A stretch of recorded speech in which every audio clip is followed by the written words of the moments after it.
How you doing, everyone? Welcome to Loud and Proud Orlando. It's Monday, April 10th. We are live. It's 9:02 p.m. Thank you so much. A little bit of a time difference because I had to work a little late, but we're all here. A lot of things have happened in the OC atmosphere the past week or so. But thank God that we have an upcoming match for Orlando City this weekend against Minnesota United, and we can definitely all talk about that now. Also, the good performances that OCB is having. Pretty much undefeated, playing phenomenal football. Definitely going to talk about that. And then, what to expect from Inchy, right? Inchy was our former coach. He was the he had a one successful season, I guess, successful season with Orlando, and he was out, and then he found success in Minnesota. Uh, Drop us a like, subscribe to the channel. If you're listening to us, thank you so much for your support. How are you, Paola? How's it going? I'm doing fantastic. How about you guys? It's Monday. I'm back. Last Monday I wasn't here, but I'm back. This is my favorite day of the week because I'm with you guys. So happy to be back. What's up, John? How are you? Good, yeah. It was a little bit no soccer home games really to watch this weekend, so that was sad. I mean, there was the OCB, so I thank you was to gonna everybody who went say out at to least we OCB on had. Sunday. Yeah, it wasn't like Were this. you there? I didn't go, so congrats to No, everybody I who did watched go. it There on was a big Apple crowd TV. by I left there. I saw that, so Hmm. but yeah, no Orlando City and no Pride at home, so a little bit of a quiet weekend, but it was a good one. Nice, relaxing Easter. Yeah, I want to also say to everyone, Happy Easter. I know to John and to Paul, I did personally, but to everyone watching, everybody listening, Happy Easter to everyone. Let's go and start talking about Minnesota, right? A tough rival coming up. Inchy, our coach, right, former coach. How do you play against Inchy? Right. I mean, we've seen how Orlando's been playing and the inconsistency maybe Orlando's been having the past few games. Some games, our away form is so much better than our home form. I think that's the first point. But what do we expect from Inchy? A defensive-minded coach against a defensive-minded coach, Pareja against Inchy. Are we looking for more of a dynamic team down in Minnesota? John, what are your thoughts regarding that? Well, I think there's a lot of similarities between Oscar and Adrian in the way they set up their team. And, we both kind of play the 4-2-3-1. We're both pretty defensively solid. So I think it's actually going to be a fairly low scoring game. Like Minnesota so far have been, very strong. They haven't really lost. I mean, until this was last weekend, they lost to Chicago. But before that, they hadn't really lost at all. They even beat St. Louis before mentioned. No, I can never remember which city, whichever the one that killed themselves city, the new team, St. Louis City. They beat them after their streak. So they're obviously having a good start to the season apart from the blip last week.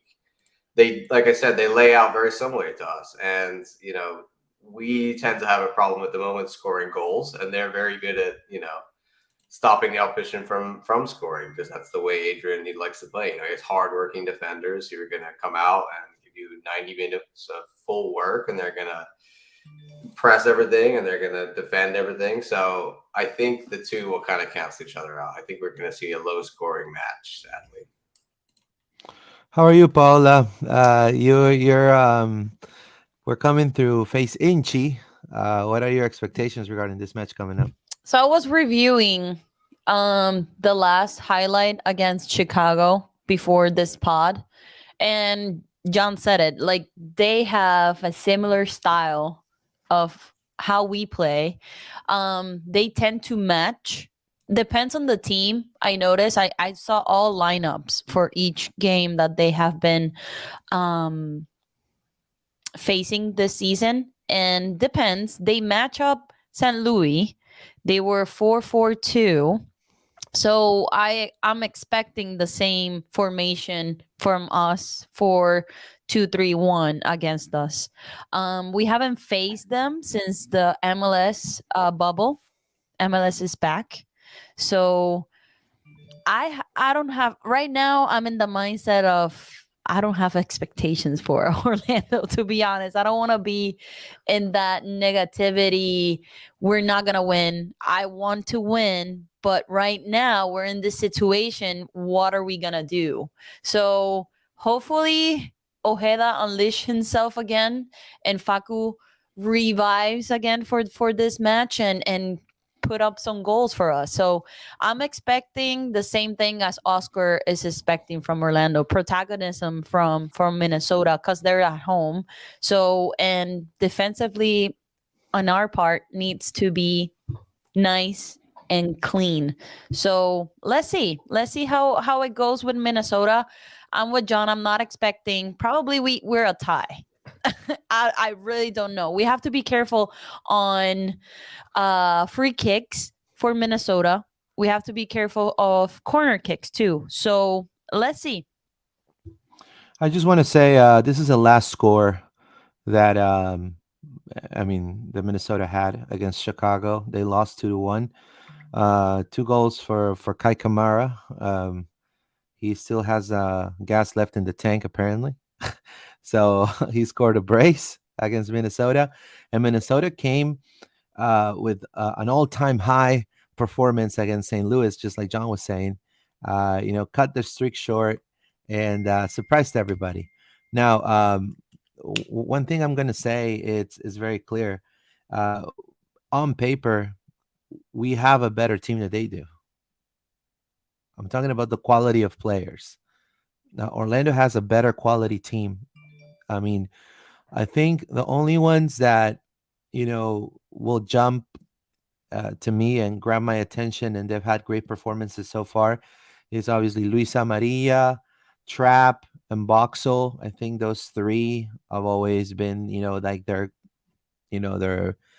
tandems, in attack, in the mid, and also defensively.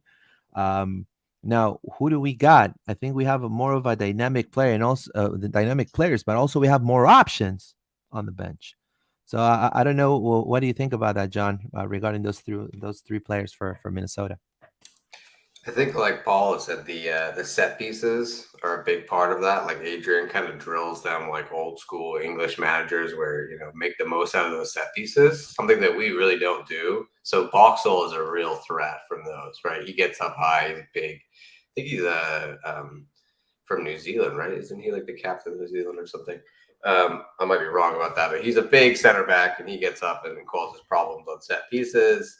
I think also, like you said, Maria, Law, those are the kind of guys that could also be dangerous. I do think our squad on paper is better than them, but that, as we've seen this season, our squad doesn't necessarily, play up to its standard that we think that they should play up to at the moment.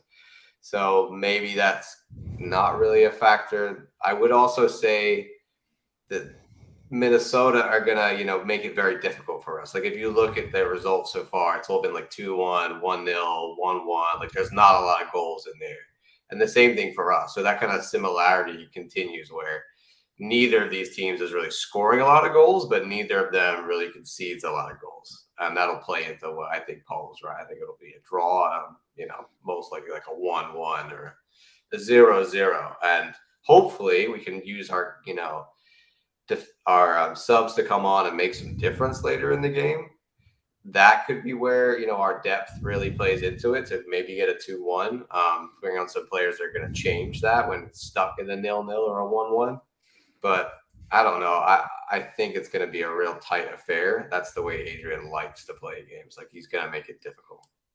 Yeah, and I think I'll be honest with you.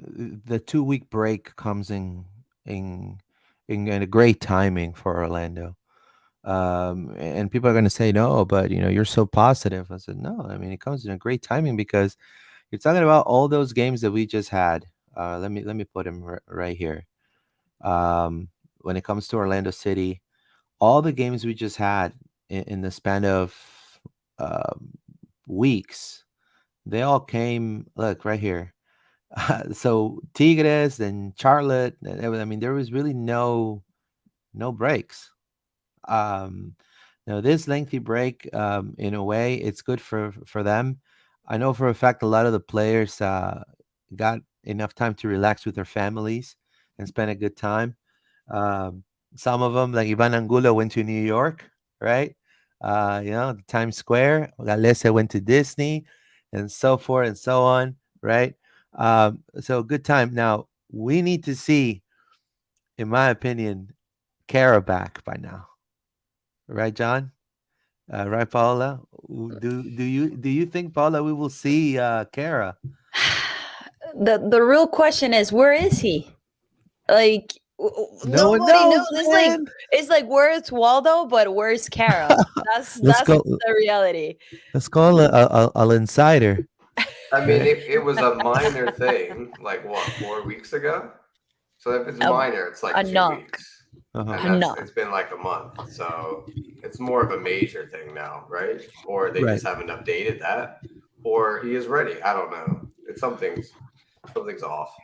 I don't know. I just wish we can see him back. Like we have talked in previous episodes, we want to see success for our forwards, right? So I just want to see him back, and because we're paying this dude a lot, right? And he's a designated player. So I don't know what's going on. Where is Kara? If you have seen him, just let us know where he's at. And I wish he will play. I don't think so, but let's see if even he makes the bench on Saturday. All I can tell you is that no one, including press, accredited media, does not know everything, and does not know the stage of the club right now. If you hear anyone that is telling you, "Hey, I know what's going on," with so and so situation, uh, it's not true. I mean, it's just. I mean, we can definitely. It's like grabbing this Easter egg, right? This egg right here, right, and just toss it and expect that it would land right in the center perfectly on my table, right? There's 9 out of 10 times they may not do that, but there's maybe a 0.001% time that it will land right on the top, right? So you know what I'm trying to say is we're now showing the lineup against Nashville, right? Pareja is going to play away. We've seen how Pareja wants to play away, and it seems like it works for this team. I know for a fact Antonio Carlos will be here. He's gonna start. He's fit. He's been training. He's back. So those are good news, right? I just wanted to say those are good news, right? So the back four to me should be, um, Mikey Holiday. He's back as well. We sure as hell needed Mikey Holiday. Whether he might have not had a couple of good games, but I think his speed, the way he connected with the wingers, I think we needed that, right? Then Antonio Carlos is back. Jansen is definitely healthy. And then we get back Petrasso. He's being, I think, the most consistent, right, John? Petrasso? I think out of our whole back line, Petrasso and Jansen being the most consistent. I think Petrasso's had his moments, yeah, but I think a lot of people are quick to say they don't like Petrasso already, and I think that he's made a lot of him. Like he came from being a reserve guy at Toronto, right? And so I think, and I'm not 100% sure on this, but the original plan was probably to play Santos there, right? Now, maybe they overestimated Santos's defending abilities, perhaps, I think is what happened a little bit. And they're not 100% comfortable with him in that left back position. He seems to make some defensive errors. So they seem more comfortable having Petrasso in there, and he's kind of taken over that first team role, which I think is great. And I think he has made some errors. But out of the two, he looks like the stronger option at left back. I've seen some people calling to put like Angulo back there. I think it's a similar issue to Santos, right? You're playing a left winger as a left back, right? Petrasso is the best defensive left back we have. So I think we need someone in there who can make a tackle. He's the guy. Now, in the mid, Paola, the Martins experiment as a starter, it did not work against Nashville. At least it didn't. I think everybody knows that. Uh, Personally, I believe he should be a change of pace player coming off the bench. From the bench. Yeah. Right now, who would be your two in the mid? Now, you're talking about you're playing against a defensive minded, coach as well, like Inchy, that likes to play with maybe a 6 and an 8, right? Kind of like us in a Mm-hmm. way. So, who will you put right there in the mid? Now, Well, everyone in the mid is healthy, from my understanding. well, I saw earlier that Wilder got a knock or something. They were gonna. Yes. Mm-hmm. Yeah. Wilder got a knock. Unfortunately, with you In know, training I'm training. Just got a knock. He's getting an MRI. Hopefully, it's nothing serious. That was Alonso broke it down because he goes to the training to the grounds. training. But So I mean, I was I gonna say Wilder. I yeah. want to see Wilder with Araujo there. We already gave Martins two chances, right? Now is the time to give Wilder a chance. If Wilder's not there, put Daggard in There you go. That's what I was gonna on say. Felipe, because I was wishing, and I said it in my Spanish pod, like let's we already give Felipe the benefit of the doubt. Let me see Wilder. If not Dagger, we thank God we have depth now. We have somebody to substitute from the bench or whatever. We have backup plans. So I would like to see if it's not Wilder. Hopefully it's not um anything big. Dagger Dan. I want to see Dagger Dan and Araujo there. And then to me, and for the John is smiling too. Dagger Dan, I think this game fits perfectly for Dagger Dan. Yes. I don't know, what do you think, John? I think it Yeah. fits perfectly for Dagger Dan as Yeah. I a think starter. I think there's two sides to look at this, right? Like, do you want to be more defensive in those two positions? Like, do you want to play like an Arujo and then another guy who plays like Arujo, so a Cartagena defensive mid, or do you want to play someone who's a bit more attacking, who get forward a bit more? I for this game would agree that you want to have someone like Dagger Dan who has a more range of attacking talent at his disposal.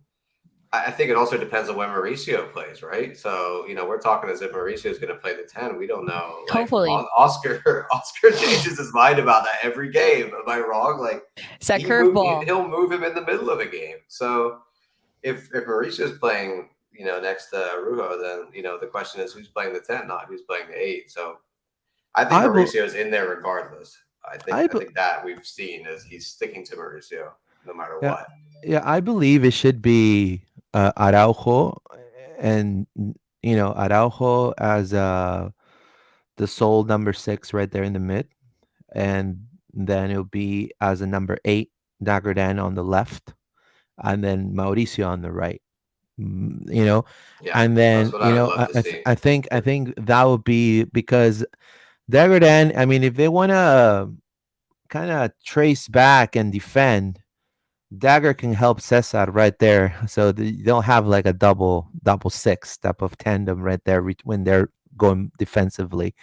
And we know Pereira. He's more attacking minded, and he's gonna go for playing that 10 role where he excels the most, in my opinion. Well, I think with Dagger, you can mold him into what you want him to be, right? Because Right. he's such a versatile player, and he I doesn't was gonna have say that. that, Yep. right? So what I would say if I was Oscar is I'd do exactly like you said, Luis. I would play, what I call like a 4-3-3 as opposed to a 4-2-3-1. You play Arujo sitting deep in that 6 role, and you play two, central midfielders next to each other. Mauricio on the right or left, and Dagger Dan next to him, and tell Dagger Dan your whole job is to be the guy who goes completely all the way up the field and all the way back down the field. You're a box to box guy. You're the water carrier, the guy who's doing all the hard grunt work, both ends of the field. You're supporting Mauricio and let Mauricio be the creative outlet. He can do that from the 10 or the 8. For me, it doesn't, that's kind of irrelevant. Like it's the role is the same. I think he actually plays better a bit deeper because he's playing these long balls. Like in the game against Philly, both of our goals came from Mauricio playing a ball deep in midfield, right? So I think he has the skills to play the 10, but I actually think that he plays better for us in the 8. So that whole midfield triangle that we just described would, I think, be the best combination for us with the best players and give us the most coverage in that midfield to be able to attack and defend. And I know for a fact that people from the club watches the show. So I do want to say, hey guys, this is a free advice.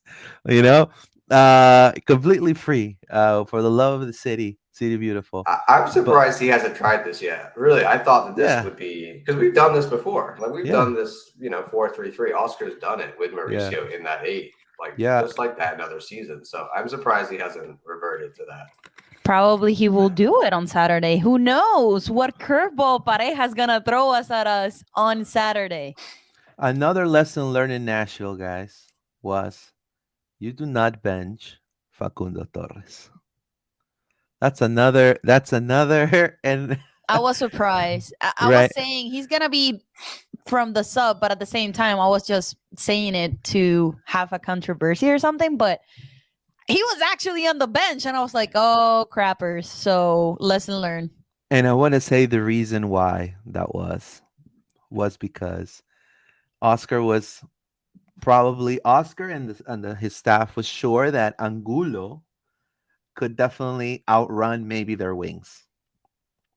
What they didn't maybe take in consideration, or maybe Angulo, it wasn't just his night.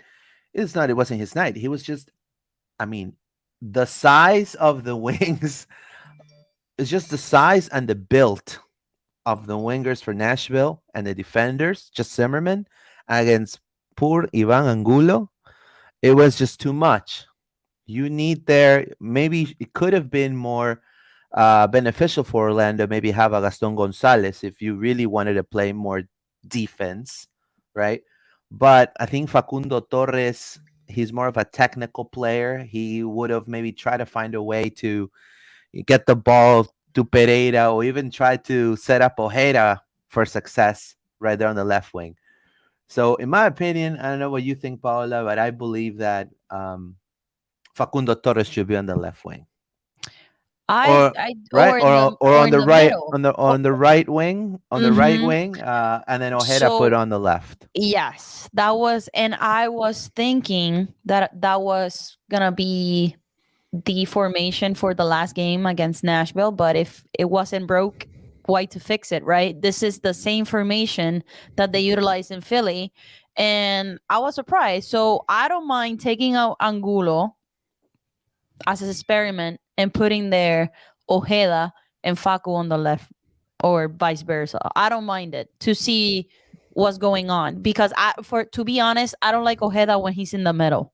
When he was in the middle in Nashville, I was like, no, I don't like him there. Like I was like pulling my hair because we were first desperate to get a goal, and Ojeda and Facu, they were always together, like spread out. Like I didn't like Ojeda in the middle. So I don't mind. I don't mind either or in either wing. So What do you I think, agree. John? Right? I agree entirely with Paula. I think Ojeda needs to be on that right wing. I think that's Yeah. where he looks most comfortable, and I think Torres can play the 10. Like we've seen that from I him was in the gonna past, say that too. and I think he does better in that 10. And if he wants to be the leader of this team, I said it on the other day that we rely too much on Mauricio to be the creative outlet. Right. Like, if you're looking and saying Torres is our $13 million guy, he's the guy who should be creating the goals as well as scoring them, right? So he can do it all from the 10 position. Just make him play it, like make him commit to that. And because Austin keeps letting him go back out on the wing. Like when he came on against Nashville, he got to go out on the right wing. And I think Ojeda went to the 10 or Ojeda went to the left Yeah, wing. he went to the 10 and it Yeah, was a Right. mess. Ojeda went to the 10 and he So, looked confused. and we talked Uh, about this, like Oscar keeps moving them around. It's like, look, just say, okay, you're playing on the right wing. Tars, if he wants to do this, Tars, you're playing in the 10. I think we should play Tars on and the left wing. I'll But be if you honest with are going to you. play a 10, it needs to be Tars. And then I have some interesting ideas about who you could play on the left wing instead of Angulo as well. I So I agree. I agree with John in that sense. And the 10 was his preferred position to play in Peñarol. That's what a lot of people don't know. I mean, he did play the wing there, but where he has scored the most goals, and if you notice also the goals he scored from Orlando, He they was have from the come. middle. It was from the middle, and that is something huge that I think we cannot overlook because the stretch of games coming up, we've gotten a two week break, guys.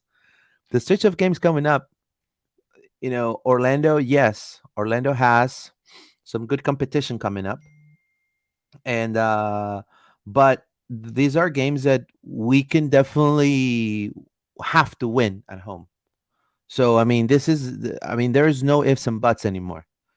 Orlando has to win at home now. I mean, DC United, it's a team that has improved somewhat, but they're still DC United. They still have their situation there at Washington in Washington DC, and then LA Galaxy, a team that's going to be tough, but well, they are 13th They're at the moment. having yeah, they're I but mean, having they're a having tough a week that's what bad right time. now.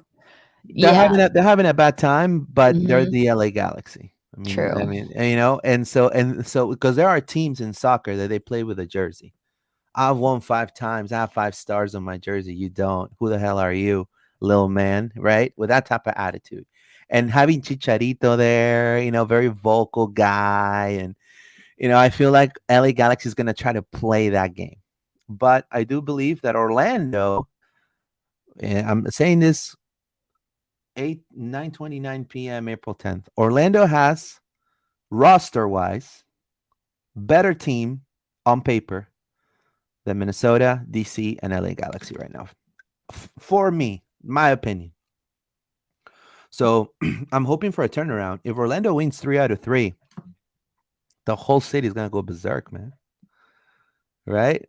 Right, John? We're I gonna party. mean, it's very hopeful. I think consistency is so hard for us to come by. So I would love to win 3 in a row. I think that'd be great. I mean, I think that would really shut a lot of people up if Oscar did that. But Let's read some comments I here. think he has to be attacking. That's the thing. Francis Wilson, I like this configuration. I am hopeful. Thank you, Miss Francis. I appreciate it. I want to say hello to Miss Francis. Definitely. I mean, there. I am hopeful as well. I believe that we have the depth. We just have to make sure that, like John said, stick with the lineup. First and foremost, stick with the lineup, but stick with the system, and let's just try to find that play on autopilot, dude. I mean that right? Well, you're talking about these 2 weeks. Like, we hopefully we use these two Yeah, weeks to figure out some of the issues that we have. Like you correct. said, that there was like a break, and this kind of feels like a Right. natural stopping point. So this is kind of like season part 2. Let's Exactly. go again. Like part 1 was like, okay, we're in the same, nothing too bad, nothing too good, just kind of meh.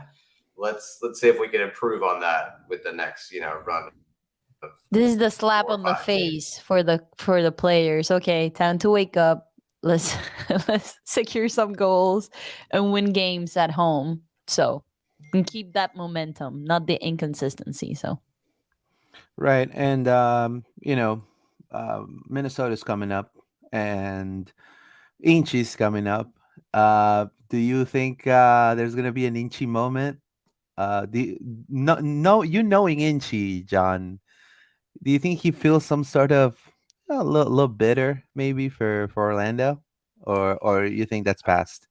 I mean, I think he's very grateful of the chances that he got Orlando. Like, he wouldn't be in Minnesota if it wasn't for Orlando, right? So he got a chance with us in the USL days, and to be fair to him, he did so well with that chance that managed to get him into taking the The team to an MLS. MLS team, right? And then I think that first season he kind of knew that his roster wasn't any good. He kind of, everybody knew that our first, our team for 2015, 2016 was really not very good at all.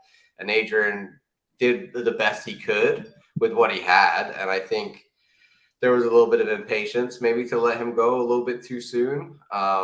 and he's now proven, that he's a really, really good coach and what he can do with a better squad over in Minnesota United. So for me, it was always sad, but I also think that you know it would have happened within the next 2 or 3 years anyway, right? Like Orlando, when we started in this league, the first, until Oscar came along, really, we struggled. We struggled with bad teams and hard managers that didn't really do much for us. So I think Adrian, unless the squad had suddenly got better, it would have been the same thing year on year, and eventually it would have inevitably happened.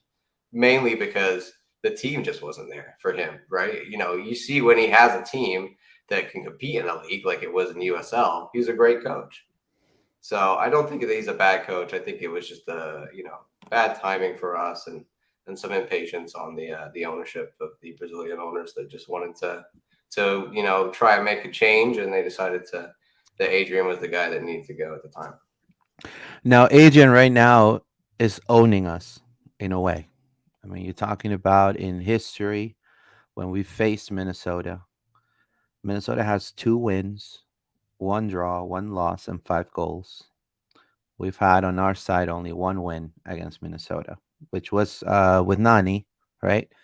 Uh, it was with Nani at that time. And with Oscar Pareja. Now, a lot of people, and I know for a fact, when the whole Inchy was gone out of Orlando happened, and then here comes Oscar Pareja. When I first heard Oscar Pareja, I'm saying my honest opinion, it was like, oh, this gentleman, and I'm sure everyone said the same, right? And I want to believe that everyone said the same when they heard Oscar Pareja. I mean, I said, isn't this the guy who set up the FC Dallas Academy? That's the first thing that I and so I immediately there. This is before I even cover the team. Um, okay, this is the way Orlando wants to go. You know, academy, academy, homegrown.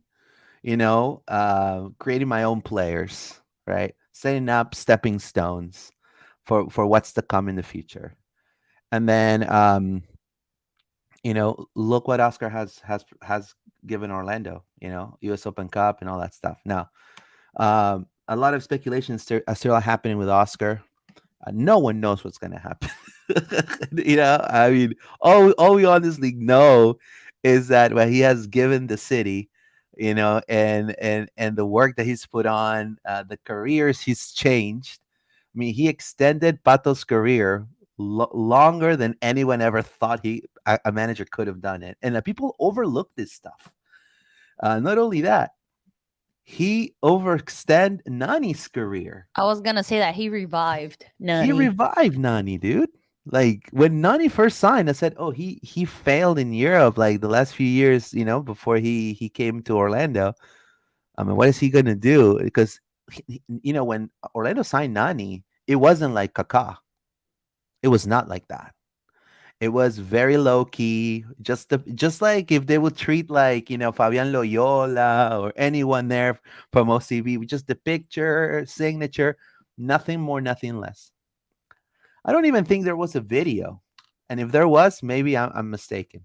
But like it was very low key. So, and he revived Junior Urso. Also came from being benched at Corinthians in Serie A in Brazil. Had a first season with Orlando that was kind of not so great. Why do we pay so much for this player? And look what Junior Urso turned out to be. We kind of miss Junior Urso, in my opinion, right now. So I believe that there's a stretch of games that Orlando can get points out of. How many points, John, do you say Orlando needs to achieve in these 3 games coming up? Minimum 6. Like if you look at, we're eighth because we have 2 wins, 2 draws, and 2 losses. Draws only get you 1 point.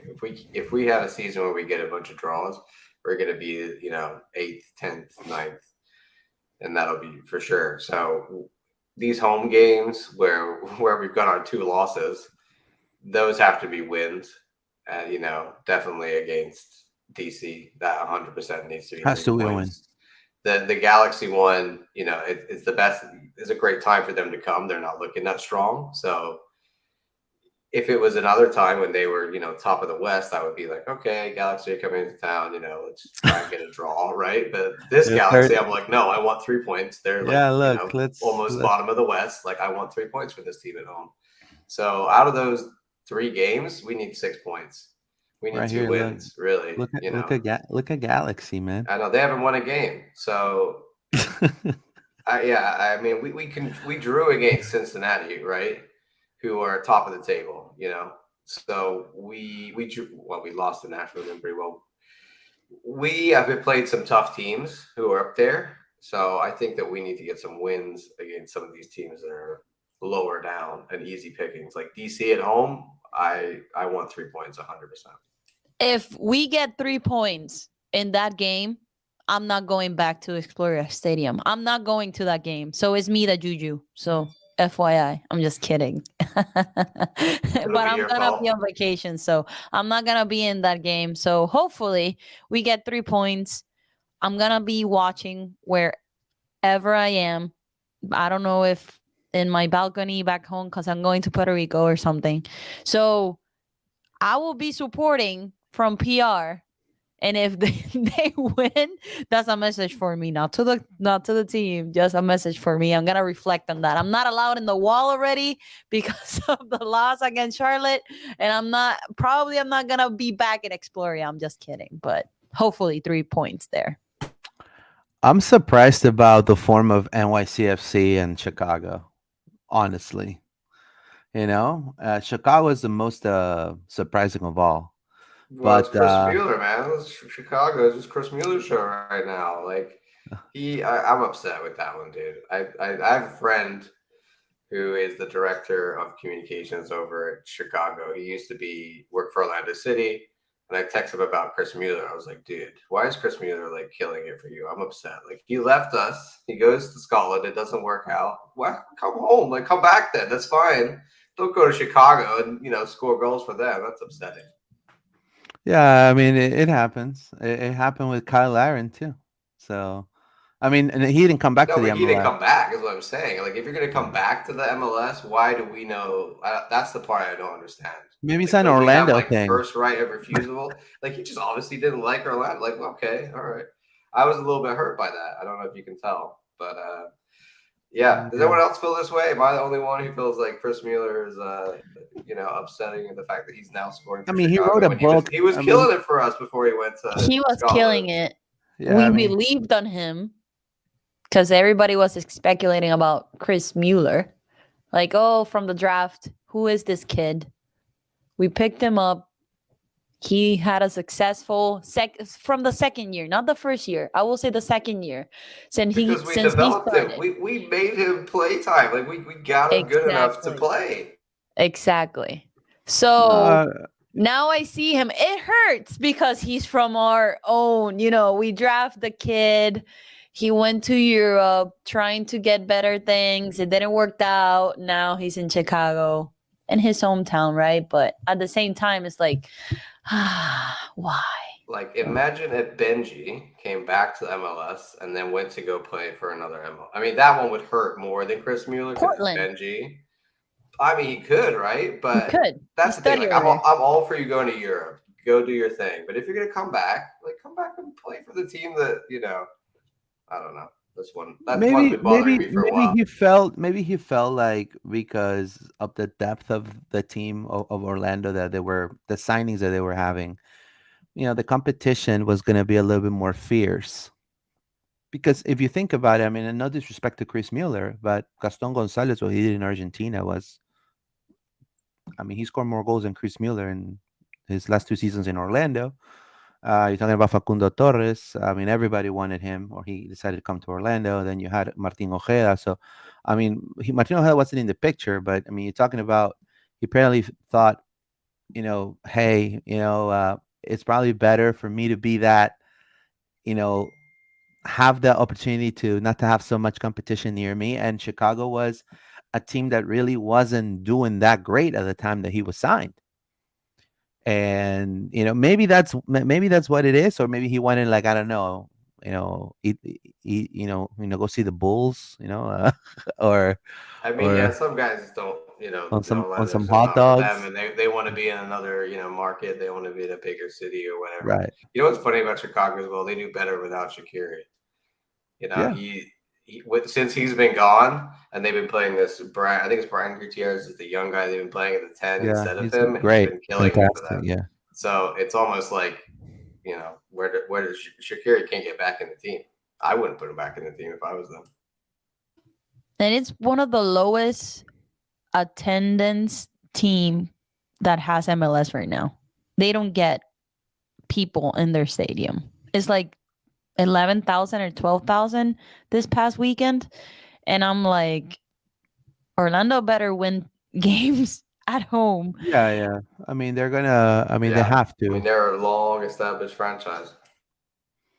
That's right, and I wholeheartedly agree. Let's go ahead and read some comments. Tyler Klink, thank you so much, Tyler. Says I just wanted to say hi, love the podcast, and keep putting out the great content. No, thank you so much, Tyler. Appreciate it. Thank you so much for that, for those kind words. Francis Wilson, you're not the only one, John, about Chris Mueller. So, yeah, I mean, it would hurt a little bit. I guess I'm not really the type of person that gets so upset if players leave because but I totally understand what Chris Mueller represented for Orlando. So, I think it's when they go. I'm all for, like I said, it's when they right, come back and they don't come yeah, back to us. It's it's like like if you want Mikey to go to Holiday. Europe, Yeah, it's like yeah, Mikey Holiday coming back and going to like I don't know, Inter Miami, right? right, yeah, yeah, yeah. I Oh, mean that's thank it. God. Like, can you imagine? You don't No, want I'm that. not even imagine that because it's Right, going to be painful. right. So, but I mean, it could happen at some point. It has happened to the best of clubs. Yeah. It has happened, and there's just some things that we as a fan base need to understand. Kyle Larry may come back if, let's say, in Spain's not working out, if he decides to come back and he decides to go to LAFC. Think about it, right? I mean, I think players now get so much motivated for opportunity. Some of them, not all of them, especially the young players, for opportunity and obviously money. But than the crest and the value of what they experienced in Orlando. Another one of them, I want to say this was Yotun.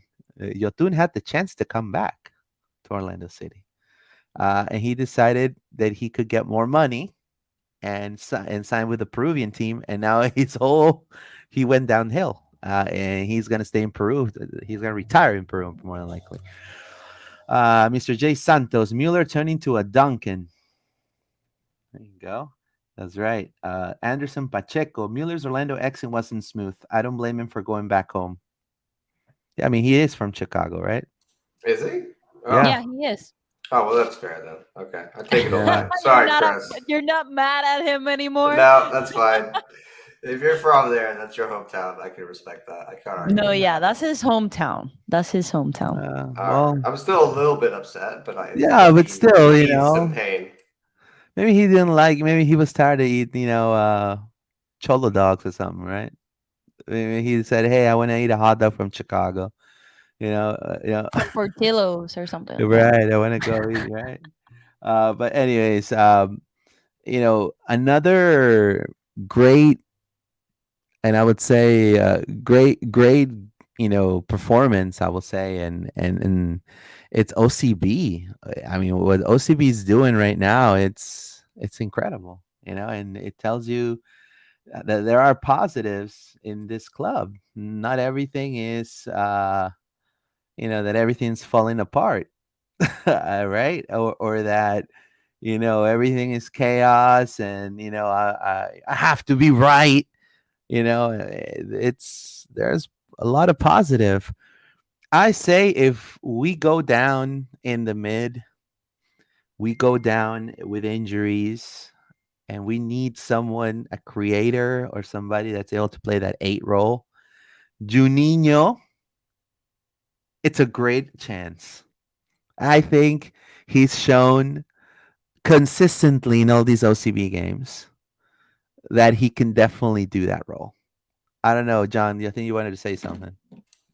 I mean, I thought I was looking at him on that game yesterday, and he looked lively coming out of that midfield. Like he picks up the ball really well, and he's very similar to the way Dagger Dan does out of the midfield. He's not afraid to pick it up and dribble with it from that deep, midfield position, which is a rare thing to see a guy who can tackle and do all that and also be so good on the ball. You know, I think as in terms of him jumping up to first team, I'm always like there's a big leap from MLX next pro to MLS. So I would love to see him get some minutes this year, but I don't think there's anybody jumping from, like, look at Mikey, right? Like he did whole seasons with OCB before he even gets like a few games in the first team. So I think these guys, some of them who do really well at OCB, I definitely want to give them a chance in some games this year for the first team. Like definitely, call them up for some lower, some easy games in Open Cup or some easy games in Leagues Cup for sure. But whereas getting them in the starting lineup, I still think it's a bit of a jump, even though they are killing it, doing really well. I think that leap is bigger than people realize. They have 9 points, 0 losses, 0 draws. They're on fire. They just beat Inter Miami. Fun game Chris, to watch. I yeah. saw it too. So And I mean, if people are saying this is how Orlando City should play, the first team should play, we're talking about peas and carrots, guys. This is a developmental league. They get developmental rivals, right? And for our developmental and our B squad being so strong, it shows that we have depth in every single position in Orlando if anything goes wrong. And that's, to me, is fantastic. And I think we should definitely encourage every single one. I love the fact that the ILF went there too. They went to the Inter Miami game. That's the way it should be. And tickets were fairly priced. I think it was like $10, $15. I think it was $10. Yeah, ten something like dollars. that. Yeah. Like, I mean, that Osceola Stadium should be packed for the boys, and that is motivating them. I mean, it's motivating them, and I mean, there's a lot of talent. Fabian Loyola play a hell of a game, very good at set pieces. Alex Freeman, freaking phenomenal. Uh, Jacqueline got another goal. Jacqueline got another goal. Jacqueline. Three in minute 3 was, or it was super early, or 5. I don't know. Yeah, so it was on the 4th minute, right? Oh, there you He go. he opened the score. Is the you know it was Fabian Loyola. I think he took it down the right flank, and then he just whipped it cross and you know found the head of Jacqueline. But that shows that Fabian Loyola's cross was perfect. Those are the type of Well, crosses we for want. the second goal, he like ran through three of Miami's defenders and Yeah, slots it in the back. Like it looked like a really professional, look like like FIFA. something that Ojeda or Torres would try to do for their first team, right? Like no, he's playing that same role for OCB, and it really showed. He was controlling that midfield a lot. Him and Juninho, I think the guys we mentioned. Alex Freeman is one that I would give now. I would give some time in to the first team. I think that Yeah, Kyle is not particularly impressed me so far this season. And anybody who listens to Extra Time and is an MLS sicko like I am will know that David Goss is a big fan of Alex Freeman and tipped him to be, as good, if not even better than Mikey Holiday. So I say, we've seen from Mikey what happens when you give them a few chances in the first team, right? Build that confidence. Let's give Alex some minutes He's when gonna we be need the to. next Mikey Holiday. I think he's the one who's going to step up next, or Fabian Loyola. I think he definitely should see some time based on how good he looked in this game. these are players that should be on League's Cup. These are players that I would love to see in the U.S. Open Cup. The first round of the U.S. Open Cup probably play the Rowdies. Yeah, We'll play a Florida team, right? Probably right. a USL Florida team or a lower Miami league FC, Florida team. As long as we're not playing like Inter Miami, Puerto you Rico know, FC. Yeah, right. The Puerto Rico Islanders. I don't know if you remember Yeah, them from right. back in the day. They don't exist They don't anymore, but exist yeah. anymore. Oh, it's so upsetting. So upsetting. But that's the kind of Man, team you want to Carmelo give these Anthony. boys a chance against, right? And not too many of them though, right? You can't just put the whole of OCB in against in the first round. That's not. You got to have some first team in there. But these guys who are killing it for OCB week in week out, they deserve that chance. And I think that Oscar would be foolish not to give them a chance when they've shown that they are, they're doing really, really well. It's a shame that New England had to go and win their third game as well, or else they would be the only team with 3 wins. But Yeah. New England too have also got 3 wins. No, In I the do. under 15, they played this past weekend, Yeah. and we were in Semifinal. the semifinals. I watched the game too, and the future is purple. Like Yeah. I can say that we will see a lot of potential coming up through this pipeline. Like Ricardo Moreira said in one of the videos. Like I was impressed. I'm like, look at these little kids, like putting the name out there and moving the ball like grown-ups and doing set pieces. I was surprised. So the future, I'm super optimistic of the future of Orlando City. Yeah, I mean we're beating international teams like we beat Real. I think we was no, not Real Madrid. We knocked out Columbus for the U15s, and like there's a lot of big clubs around the world. And in previous years, that competition, the MLS teams would get run over. And now the MLS teams, like, I don't know if you saw their guy, Sullivan, who plays for Phillies U15s. Yeah. That kid made Real Madrid look stupid. Yeah. So, that's the kind of level that some of these academies are at. Like the academy level in MLS and in the US is as good as Spain's academy for the top teams No, and England's academy for the top teams and Germany's academy. Like this showing at this youth level, we can compete with the world.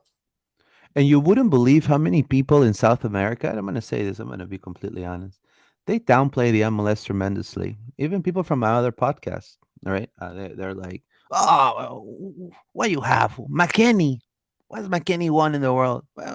Pulisic. Bro, you're talking about a player. We don't even have, there are not even players in South America playing at that freaking level.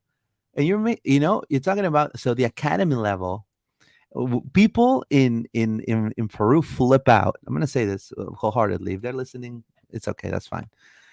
They flip out because I say the U.S. men's national team, what they want in 2026 is be top four. They're like, that's impossible. Can't happen. What about Morocco? And did anyone in the world had Morocco top four in the world in Qatar? No one. So, I mean, there is an opportunity for the U.S. playing in U.S. soil with these players that, right now they're what, 19, 18, right? Or even the under 15s. Look, they're going to be by the time the World Cup's up, they're going to be already playing in MLS teams, right? So, I mean, the future not only is purple, I think the future it's the academies that every single club in the MLS has going on right now for the sport in the United States. And I mean, it's fantastic, and I wouldn't be more proud. Another thing I wanted to add, and I wanted you guys your opinion, is Juninho. Right? I think everyone it is like super static about Juninho, how he's playing. It was his first goal contribution against Inter Miami. But the thing that I want to say is, it's fantastic to see that they given the captain armband to him, because in Brazil he didn't really have the minutes he wanted. He was a very good prospect. They always consider him a very good prospect, but they never give him a chance. And I think he's shown very good leadership. And as you can see in this picture, everyone freaking loves him. He's so positive, people's person, takes pictures with everyone. And I think that's fantastic. How Coach Perlman is definitely knows his squad, right, and is able to reward them, and in such way of giving him the armband, the captain armband. He And reminds then, me of Urso. I don't yeah, know about you, but it very reminds me of similar. him. Hmm. Yeah, I'll say a faster Urso. Yeah, Yeah, I think because of the age, right, and the way that he cuts through through the players, I was like, wow, this he can move fast, and it remind me of Junior Urso playing for us. So I think we could see him playing with the first team if he gets contracted by the first team, and why not? But I don't mind him playing to in the first team as a backup if nothing happens to the first team with injuries or whatever. But I don't mind him playing for the first team at some point. yeah, definitely. That's the squad right there, right, John? Yeah, I just wanted to send you that picture. I think they just they seem like they're playing with so much freedom. Like I think that's the beauty of being the B team. You're not weighted by the pressure of the first Yeah, team, and that's I right. think they just seem to really be enjoying their soccer and like a great bunch of kids, and they're having a killer season. So all congratulations to them, and I can't praise them enough, and I hope it continues. And I'm excited to see some of these guys get a chance in the first team. Really. That's right. That's right. You know, I have nothing but great things to say about this team. The future is purple, and there's a lot of first team players in this squad too, like Abdi Salim. Right, I think we've seen them there. Wilfredo Rivera also is another player that we could hopefully see in League's Cup. And this kid, Taifi, this kid's really good too. Like he's man, he's really good. I mean, the talent is there. It's just they're gonna get the chances hopefully by the time Leagues Cup and US Open Cup. I would like to see maybe, and call me crazy, but if Galese, we want to keep him playing in a high level, and he wants to, because he said it right. I want to be the best goalkeeper in the MLS. That's what I'm preparing myself to. Um, Javier Otero could maybe play US Open Cup. Oh, Yeah, I mean, he made that he's a PK freaking save. It was a fantastic really good save. I goalkeeper. was very impressed. He got Yeah. down low. It was a good penalty. It wasn't an easy save to make, and I could tell in the build up there was a lot of build up. I don't know what the ref. There was some argument over the ball being in the right spot or something. Did you see that? One of our players was very upset about something, so that kind of delayed. And you watch. I was watching Otero. It was always interesting to watch the keeper in that scenario. Like the longer they have for the build up of the PK, does that affect them negatively or positively? A lot of keepers, it's negative. Like they'll won't be able to make a save because it's been so much build up and there's so much nerves. But Otero waited all that time, looked calm and cool, and I could see it on his face. I was like, I think he might save this, and he made a great right down to the bottom left corner, reaching to stop Miami getting a goal and potentially getting back in the game. Yeah, and a lot of talent, and again, Paola, what are your thoughts regarding some of the talent that we just mentioned? Like I said, like I don't mind them being in the first team at some point. Like we have the talent, like John said, they're playing comfortable, and I think they're happy. Like I haven't seen an OCB like this in a while. And correct me if I'm wrong, but this coach is new to OCB, or he was already there prior in the past.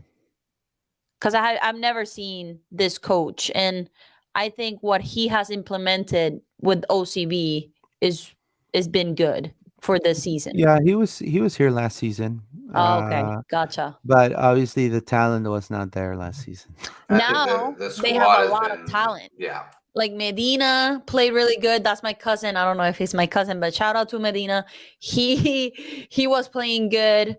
I think Acuna, that's his last name. He's a forward. Kibungchi too. Okay, what is that? Kibungchi. I don't know if I'm butchering his name. Prob Uh, he's I don't know. He's a defender no, he's in the mid. He's in the like a mid. yeah, Kibungchi. I think it's his name. Yeah, he was great. I They're mean, all great. they're very And solid, and they play. They already know each other, so they're playing like by memory.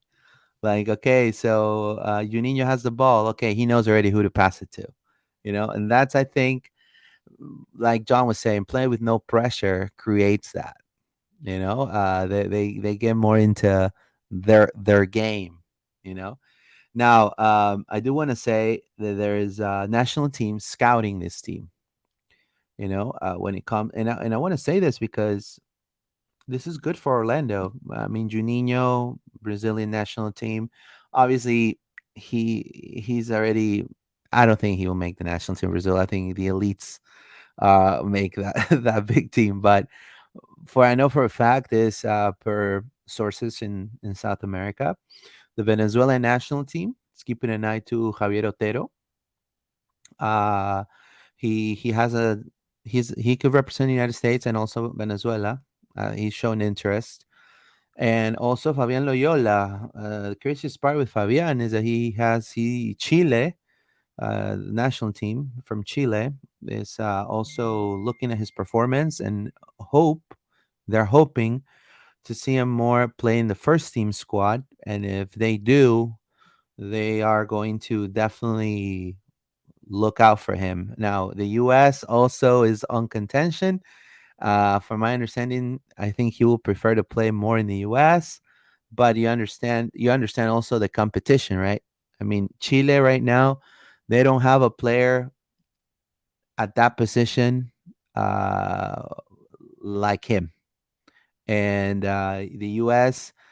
think there are more options than Fabian Loyola at that position. So this is a situation that Fabian needs to understand and maybe see. Maybe he tries out a camp with Chile and then tries out a camp with the US, but that's a decision that the good thing is that the academy is getting all the eyes from Conmebol, from UEFA, you name it. They're getting all the eyes, all the attention. And that is something huge for the club that Orlando City is having that much of a good press. So, um, I wanted to encourage everyone to again subscribe to our channel if you're listening. Thank you so much for your support. Drop us a thumbs up, subscribe to the channel, click on the notification bell for all notifications. Paula, any last words you want to say before we go? Yeah, absolutely. Our last episode in Spanish is up. We talked about what happened last 2 weeks in the last I have, I erased that game from my mind. But we talked about Nashville in Spanish, what happened, and our predictions for Saturday. Just follow us at Tiro de Esquina OC in any platform, YouTube, Twitter, and Instagram. You will see me and my husband talking about Orlando City in Spanish. And I will be cruising on Saturday. So that's another good news if we win. It's me, the Juju. I'm gonna say it. And I'm gonna stop watching Orlando City if that I'm just happens. No, gonna make you stay in the tailgate lot. I'm gonna say, Paul, you're not allowed in the stadium. You just stay in the You're tailgate, like quarter and me, you, like you no, can have a we're wrong. radio. You're not allowed to watch the games, but we'll give you the you could have the A little 104.1 radio. local broadcast. That's fine. I fun thing. I criticized when I was little and like back home baseball is a big thing. So I used to go to AAA games, and I saw, elderly people with the radio. I'm like, why are these people doing that? And now that I'm older, I'm like, I wish I can hear the commentators in the game. So now I understand. But I won't be seeing what is happening on Saturday until Monday when I have signal back. But man. um Well, they don't have support Wi-Fi your on these boy. cruise ships. Yeah, Come there's no Wi-Fi. on, There there's has no to be I'm, Wi-Fi Wi-Fi. in the I'm not gonna ocean. You pay. get I'm not Wi-Fi gonna in the pay. ocean. I'm Fi- not gonna I'm pretty pay sure. Oh, come Wi-Fi. on, Paula. What's No, that, like 20 I wanna bucks? be Come yeah, she's gonna on. she's gonna Come consistent. pay. She's gonna. on. No, She's the probably. I king. don't She's know. gonna be Or texting us, be like, "I'm watching the game." in the middle, You're gonna in the find middle of like I the bet ocean. like there's free And Wi-Fi in like the there's cafe on gonna the cruise ship, no, and Paula will be she's there with gonna her be at laptop. Like, You're a She's gonna be stickler at, like us. You want to watch the game. No, I uh, want she, to watch the game. I mean, she's gonna Probably. be at the bar. It's like, hey, you got a hotspot, man? Do you have Apple TV here? You Like got a MLS season hotspot, pass, Can please. I just log in and watch my team on your laptop, right? please? I'll probably be that psycho at C's asking for the Orlando City game. Trust me, I will do it. But support the team even if they're away. I am a believer they play better away than at home, but hopefully 3 points. Follow us in that, in that hashtag there at Tiro de Esquina OC for content in Spanish. But vamos Orlando. I'm looking forward of this 2 weeks of break and what's going on with Orlando. There you go, John. Anything else you want to add before we close? No, this has been a long 2 weeks of no Orlando City. So Yeah. I don't know why we have a bye week. Can anyone explain why we don't have a game for a We week? should have played the Charlotte game I this don't understand weekend. that. Like This that's weekend. this is Instead of bad the same scheduling by the week of the MLS. Tigres and all that stuff. This weekend was perfect for that. But it's a nice break for them. They don't wind.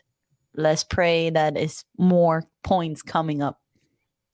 I Well, mean, we need some points out of these 3 games, right? You said it, Luis. So you know, I'm hoping we get a draw at Minnesota. Let's get a 1-1. Let's steal something away from Adrian.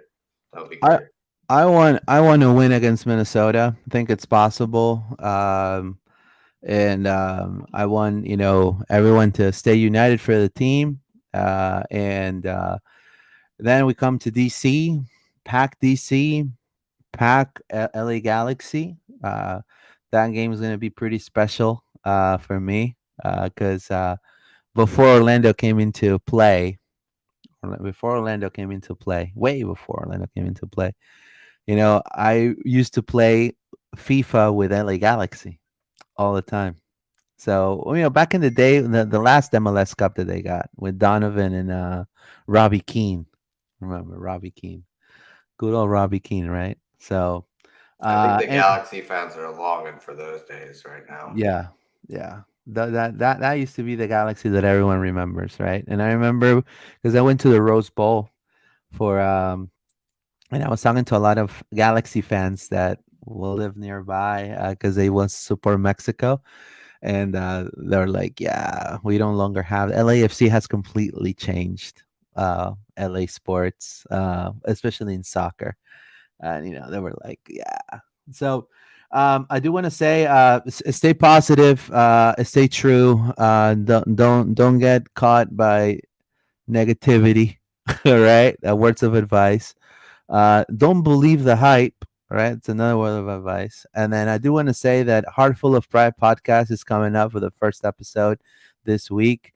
So we should be putting out a preview for what's coming for the Pride this Sunday against Gotham FC. Right, so we're going to be having how is Orlando Pride's form, and obviously the recent retirement of Leah Pruitt that she's unfortunately retired. But we're going to be talking about all of that at Hartford of Pride podcast right here in Lateran Pride Orlando. So thank you so much. And before we go, again, subscribe to the channel. 550 subscribers. Thank you so much for the support. Woo! Let's get to the 600, and little by little we'll get to that 1K. And vamos Orlando, guys. See you guys next week. Vamos Vamos Orlando. Orlando. Take care. Take care.